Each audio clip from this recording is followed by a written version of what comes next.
The Building Brands podcast is dedicated to exploring the journeys of industry leaders who have successfully built a brand. Join me, Robert Royer, president of Building Brands Marketing, and an entrepreneur who has successfully scaled multiple brands as we dive deep into the strategies, challenges, and insights that have shaped the success of industry leaders and provide you with the resources you need to do the same. Building Brands Marketing is a full-service marketing agency specializing in crafting customized marketing strategies for service-based businesses with a creative powerhouse to drive real results. Welcome to the Building Brands Podcast. Welcome to the Building Brands Podcast and the Legal Leaders Series as we continue on talking to some of the top attorneys around the country. Today, we welcome Charis Campbell, owner and attorney with the Golden Key Law Group. Welcome, Charis. Thank you for having me. Absolutely excited to have you on the show. So start out with just a simple start for our listeners and viewers. How did your personal journey in law lead to founding the Golden Key Law Group? So actually by accident, funny enough. So I attended Stetson for law school. And while I was at Stetson, I worked as a law clerk doing foreclosure, plaintiff's work. It was big back then in 2009. And so everyone that graduated and worked at the firm naturally obtained jobs there. Well, around that time, the foreclosure crash happened, the economic crash, and with the housing market. And so my job was not guaranteed. All of the foreclosure firms downsized. And so I found myself without a prospect, and I started taking cases along with a friend.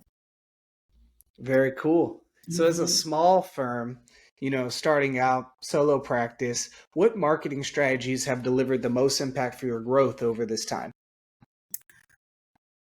So I've tried so many things. I know when I first opened my firm, we, spread things around. I worked with Avo. I worked with, Bing, Thumbtack, all kinds of different platforms to get cases. But right now, we put most of our budget, I'd say like 90% of it into Google and SEO. We're working on trying to launch into social media. And so we're now allocating a small budget to Facebook and Instagram marketing. Very cool. You're speaking my language, Kyra. So, we're a Google partner. Of course, most of our listeners, viewers know that's been my bread and butter over the last decade has been SEO, SEM in the service space period, but largely legal marketing. So I'm curious, talk to me about, you have a heavy search engine presence, which of course feeds the top of the funnel and gets, new potential prospective clients into the pipeline. It can be used as a middle of funnel and bottom of funnel tactic as well. What types of thought leadership or content marketing approaches are you currently doing or considering to help convert more of those leads from the top of funnel coming in from your search engine strategy? So, this is what I would say. Right now, and I want to talk about something first. So what we learned was with the paid ads, right? It's like our budget, I would say we are probably, as in regards to our marketing budget and Google, we're probably in the middle as far as, we're conservative, but we don't mind spending, but we're conservative. We definitely can't compete with the law firms that have the $10, $20, $30,000 paid ad budget, right? And so with that, we're pretty much priced out on that end with the pay-per-click. And then what I've noticed is over the years, pay-per-click is becoming more and more expensive, especially for terms like, because my primary practice area is family law, which includes custody or time sharing, divorce, paternity, child support. So those types of keywords, if you're dealing with, like, for instance, divorce, they're very expensive. I mean, it can be $70, $80 per click. So with that, what we've done is we'll look at what clicks, what the prices are, and which ones we want to focus on that are lower dollar, but that we can actually afford to use up our budget for that. And then divorce and some of the other keywords that are more expensive, we target a lot of our SEO, meaning like our blogs, Yeah. our content, consistently rolling out that type of content so that we can get that more organically. Yeah, that's the smart way to do it. I also see with a lot of firms over time, the longer they've been running a pay-per-click campaign or, focused on an organic search strategy through SEO, like you alluded to, they start to collect audience data in something called an observation log. And in doing so, then they can start to increase and decrease bid adjustments for certain audience types that they know are more likely to convert. And that also will significantly decrease that cost per click or that cost per conversion. So I'm curious, are there any specific feedback loops or conversion metrics that you use to guide adjustments to your messaging or campaigns in your marketing? We're really working on that. We're trying to determine that. I would like to know what our what our demographic, like age, um, race, whether it's male or female. I would like to know what our demographic, our audience looks like as Mm-hmm. far as who we're attracting. I'm not entirely sure yet because our client base is very diverse. I think I have like just as many male versus female, young, old, older. And so I know, for instance, I'm in this group, like this marketing business lawyer group where we talk about, we actually spoke about this. And because they're starting to do videos and there's an app that can tell you who is watching your videos. And one of the members of this group, it actually surprised her because it's a lot different than who she specifically targets. Now, I can tell you, me specifically, I have a real estate background, and I also don't mind litigating. And so I do plan to roll out either maybe quarter 4 or next year some direct marketing, like or videos, like direct, like content focused on complex equitable distribution issues. Yeah, Yeah.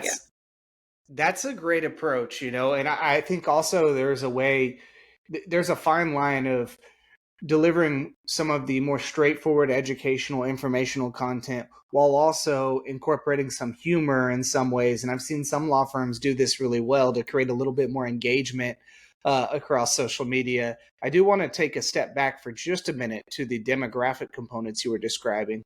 One of the things about Google Analytics 4, which most websites, of course, have for analytics tracking, is you can really get in the weeds of demographic details and being able to see really finite demographic details. And you'll find audience attributes based off of, looking at a year or 2 years worth of data that are behavioral interests that some of your most common conversion users are indicating that you would never guess otherwise. So, for example, we Yeah. have one client that the second largest behavioral interest of prospects that have converted through the website and filled out a lead form or called is pet lovers. Okay. Well, this is a business law attorney, right? How Yeah. would you ever make the correlation that if they're a pet lover and a pet enthusiast, they're more likely to convert across your website? The answer is you wouldn't unless you followed the data and saw it in the data typically, right? Right. So that's one of the really valuable things I see of analyzing the data deeply. And then you can increase bid adjustments and go, hey, I'll spend a little bit more on a pet lover because historically speaking, for the last 2 years, I can see that they're 10, 11% higher likely, they have a higher likelihood to convert, that sort of thing. So I do think that you hit a really, you're onto something that will be a big step forward in the firm, diving deeper into that demographic data, starting to make bid adjustments around that, and then shaping content for that. So going back to the social marketing aspect, what you were Yeah. just touching on. Now that prospect might know if they're going to put together some educational, informational content, maybe they should do something every once in a while to incorporate a pet or humorous about a pet, or a contest asking people to post their pictures of the pet, or so on and so forth. Make sense? Yeah, 100%. So I'm It's curious good. to dive deeper into what you're exploring in. You said social media marketing. I know you're talking about video, so I'm assuming the two are Yeah. kind of synonymous, video and social media marketing. What Yeah. role do you think video content creation will play in the future growth of your firm now, Charis? So we're an all-woman firm, with a lot Congrats. of personality. And so I think that, we have some unique attributes, and like you mentioned, showing um, I guess, yeah, a different type of content, right? And so we've actually been shooting some funny TikTok. I have some younger employees, and so they're on the TikTok videos, and so Yeah. we started doing that, but then we've also started recording the 30-second or less videos about different topics, and so attorneys, like, we're starting to get curious about social media, but um, and I see a lot of attorneys that are capitalizing on social media, but not we're not all doing it, right? It's kind of like Hmm. when people switched from like yellow pages and billboards to really just throwing everything into Google. It's like you can kind of see that that's where the trend is going. Hmm. Um, and so I'm trying to, and especially looking at the cost price, like on Facebook and Instagram, you can reach a lot more people on a smaller budget than that of Google. So, Yeah. and then two, if you post it to YouTube, Google owns YouTube, and so that also helps with the SEO. And so, That's exactly yeah, right. yeah, Yeah, you're doing the right things. I love it, Kairos. Yeah, this is good information for our audience. So, what a couple of things I want to circle back around to really quickly. So, on the video side of things, I agree with you. It's a lot more affordable on social media compared to the heydays of traditional TV. And some of the mesothelioma firms and things like that still do a lot of traditional TV because of the type of business they're in. Now, on social media, I do feel that it's a lot of the video marketing is transferring from TV to social media because of not only the affordability.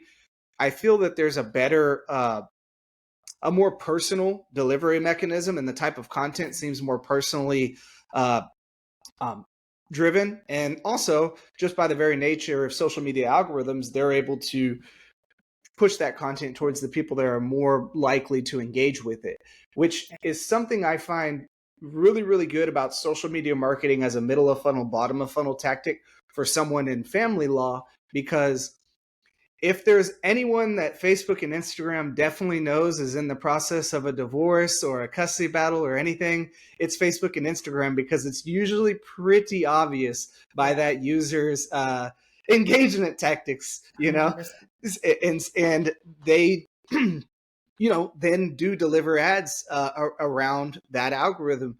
So I think that makes a natural fit in and of itself as well. I think you're spot on. I do want to mention one thing that can be really helpful for bottom of funnel social media advertising with family law type practices.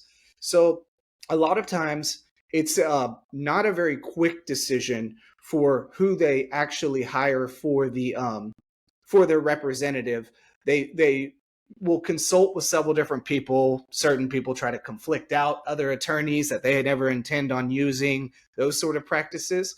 And in that time frame, there's typically a 15 to maybe 30-day window where that prospect is really susceptible to being marketed to the right way and making a decision for someone that may have not have been their initial firm they were looking at signing on as their representative. And Hmm. with that, a lead magnet with a bottom of funnel offer, what people are typically doing in that space during that small window of the research, journey. They're trying to capture as much useful information as they Right. can to try to educate themselves as much as possible going into this really, really stressful emotional journey they're about to enter into. So some type of guide or something of that nature where you're asking for their first party contact information, first name, last name, phone number, email, in order to give them some really, really useful guide of information can Yeah. really not only capture their information, but then it gives you an opportunity to send them a lead nurturing campaign of 4 to 6, 8 emails, stimulating that attention, interest, desire, and lastly, action step that you're really trying to do with the typical ADA framework. So I really like your approach. I think that you're doing some great things. And one last question for you before we Yeah. kind of circle Well, and I around want to to a comment finale on here. what you said. It's like that, Go what ahead, you Karis. said is so consistent with all of them. So I've been like reading audiobook to audiobook to audiobook on these things. And so I read Law Firm Accelerator, then I read Five Star Attorney, and now I'm reading E-Myth for law firms or for lawyers. But they mentioned the number one thing is providing value and resources. And so I spoke with my in-house marketing person. I told her, look, we need to get our checklist together and just offer that to people that are following us. And then something you mentioned about that 15 to 30-day window, that's an issue too of converting. Because once they call you, then what? Sometimes you do the consult and then they're not ready to retain. And so we're revamping things because we may need to touch them 10 to 15 times before they actually hire us. And what does that look like? It could be sending them a video on an issue that came up during the consultation, or sending them a blog based off of an issue that came up in the consultation. So kind of putting in more work from initial contact to signing the retainer and building that out and that process. That's what we're actively working on. Yeah, that's exactly right. And you do a great job with some of your blogs that you put together. And, having those associated videos really gives you a knowledge base of content to select from. So when, you send a follow up to a prospective client or one of your team members does, they have this knowledge base to choose from. Okay, we have this blog on this specific topic. This aligns with the issue that this prospect was having. So in my follow up, I'm going to send them this blog resource, something additional value, which of course nurtures that relationship, but also it reestablishes your thought leadership and expertise in your industry. So you're doing some great stuff, Kairos. I'm curious from your perspective, what are the biggest opportunities right now you feel for smaller law firms, let's say 20 employees or less, have in a crowded market? So I think that smaller law firms, they have the opportunity to set themselves aside apart. I think that I know, like, especially when I was a younger attorney. So we've had the Golden Key's been around. November would make 10 years. And I started the law firm when I was 22, maybe 22, 23. So I know that I was really caught up on how do I appear older, more reputable? How do I get clients to take me seriously? Because I looked young at that time. And now I think with the ability to expose clients to so much information and really give them an inside look of your day to day, you can attract the type of clientele that you actually want to work with. And so having a 20-person firm or less, you have more creative control over that. And so we revamped our website to where we put it out there that we are 7 women that we're serious about what we do. We care about family. We have families of our own. We have children. And we care about yours. We're not afraid to go to court. We're very knowledgeable, but we're also very fashionable as well. So we put out and market who we are, and we are hopeful to attract the type of clients that really want to work with us. And so that's the advantage. I agree wholeheartedly. There's actually a firm in our city where I'm located in Victoria, Texas, that is an all women firm. They're a business law firm, so different niche, but and they've done really well just owning that, so I love that approach because there is a certain segment of the market that really is going to resonate with that well, especially with family law. And I think that one of the things that you hit the nail on the head with is there is a major advantage of being a slightly smaller firm. You can be more selective. You can be more selective with the audience of, the people that you want to do business with. And therefore, that actually props your value up a little bit higher. Ultimately, one day you can charge a little bit more, or maybe you are already, right? Because you can be more selective, you can deliver more value, you can now justify the value a little bit better. And that is a major advantage that big law does not have in many cases. And what I tell people is that, like, when they ask me at the end of a consultation, well, why should I hire you? I'll tell, especially if they met with 2 or 3 other attorneys. And I'm like, look, the people that you met with, they're great attorneys. I know them. I work with them. I'm in networking groups with them. And we probably have the same level of knowledge. Some of us go to court more than others. But at the end of the day, whose personality do you, Yeah. connect with the most? Because we're going to be working together for at least 6 months to a year or more. And so, that is, I think, the most important thing to bring across. A lot of clients tell me, I can tell that you actually care about about me, my children, what I'm going through. It's not just about the money. Money is probably important to you too, but you actually care about what you do. And so I'm glad that that comes across even within 30 minutes to an hour of meeting with a client. And I'm hoping that will continue to come across, through our online marketing efforts. So, Yeah, I love that because there's an emotional connection there that has to be established. The reality is a lot of times with family law, you could be walking into possibly one of the most emotional roller coasters you'll be in your life as a client, right? I didn't right. talk to you at all about this, but my family owns actually the oldest law firm in Kansas, Royer and Royer Chartered Lawyers, and I'm the 6th generation. We have no attorneys, but we had 5 generations of attorneys. The only specialty that my uncle, who runs the practice now, will not practice in a small town where all the lawyers do everything because there's only 3 firms in town, is family law because of the emotional component to it. And so there is really a high level of emotion involved. So the more that you can create that personal connection, ease that, everybody walks into a family law appointment, shoulders up, they're freaking out. These are scary scenarios, kids involved in many cases, those sort of things, money. So I think anything you can do to ease that concern is not only going to increase the likelihood of being able to convert, but I think also it's more likely to get the proper inputs that you need to be successful at your job, Exactly. 100%. Well, this has 100%. been great information. You're just killing it, and I'm proud of you. Happy for you. Oh, Where thank can our you. listeners and viewers learn more about the Golden Key Law Group online? Yeah, so you can learn more about our firm via our website, which is goldenkeylawgroup.com.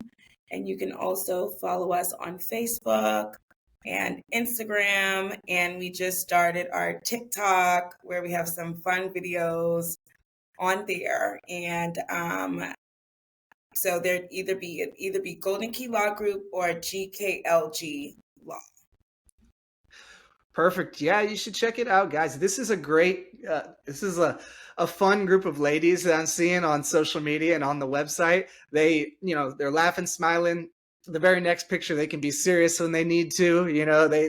They can handle business. But really appreciate you being on the show today, Charis, and thanks Thank for you being so here. We'll much. talk to you soon. Thank you. A really great conversation. I enjoyed it. Thank you.